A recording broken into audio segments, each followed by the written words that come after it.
I don't know what started it. I missed the start of it, but I can about guarantee you whoever started it didn't get in it, and that's the way it always seems to work. It happened ahead of me, and I didn't see it start, so I don't want to point the finger at anybody.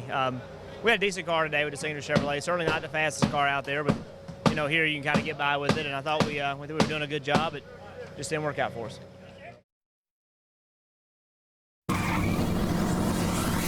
We tried our best today, and I'm not looking forward to Phoenix because we tested really bad there. So hopefully hopefully this week will get me fired up and ready to go. I told him this week, I said, you win this one, I ain't coming in victory lane this time.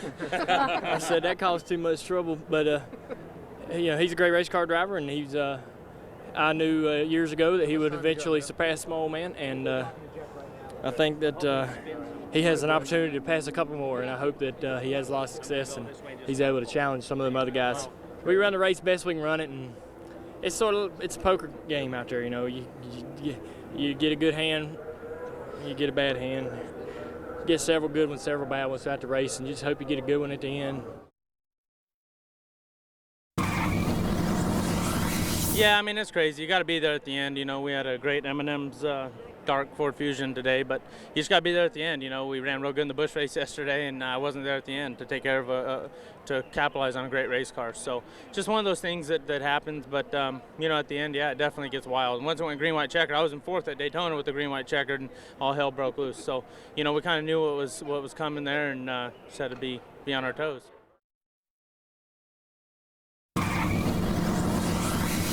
Yeah, we just got bit with that blown engine. We could have withstood a normal caution, but that one was just too long for us to make it on fuel. We knew we were pushing it to begin with, and everything was fine. Just we didn't count on that many caution laps. Yeah, we just got bit with that blown engine. We could have withstood a normal caution, but that one was just too long for us to make it on fuel. We knew we were pushing it to begin with, and everything was fine. Just we didn't count on that many caution laps.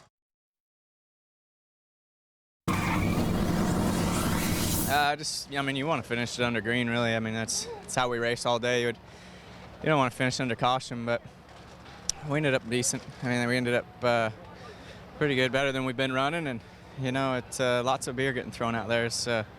I was trying to miss it. I don't know. I was way away from it, but they were still hitting most of the cars. They didn't get mine. We had an issue with like 75 laps to go. We came in and made a pit stop, and when I went back out, I had a really bad vibration.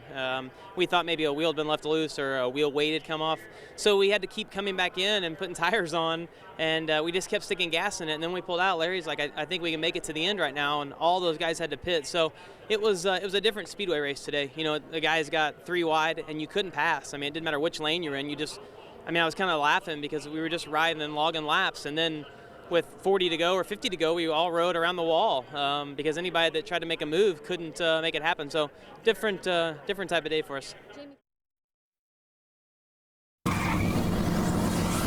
Me, myself, and Jeff and Jimmy were working really well together, really communicating over the radio and doing everything we could to keep everybody inside that top 3 together. We fell back a couple times, came back inside the top 3, which we're really proud of. And, I don't know. I thought, from what I understood, we're all in communication that we're going to come in on that lap. And Darian made it very clear that we were coming in that lap. I was waving off, letting everybody know that I was coming in that lap.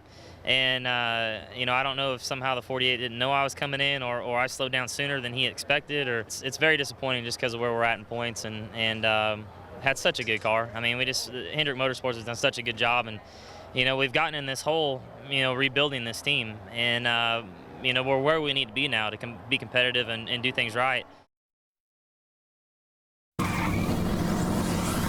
Yeah, it's bad that they throw stuff on the track and hit the cars, but I think it's great because they got a lot of passion, and man, they're out here and they've got a lot of desire, and they feel like they're some of us. We feel that bad when we don't finish good, and they need to find a little better way than throwing stuff on the racetrack. But on one side it's not good, but on the other side, the fans here in Talladega are some of the best in the country.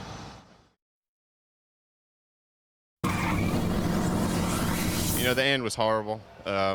Pretty much, to be honest with you, that was probably the silliest race I've ever been a part of. Just all day. Nobody could really do anything. You're just stuck side by side, and it ain't much fun for us out there just running like that all day. So you know, cars don't have to handle it, they don't have to drive good, nothing. There's guys out there just running into each other, and it's stupid. And then the fans got to throw beer all over everybody's cars, so it's just silly.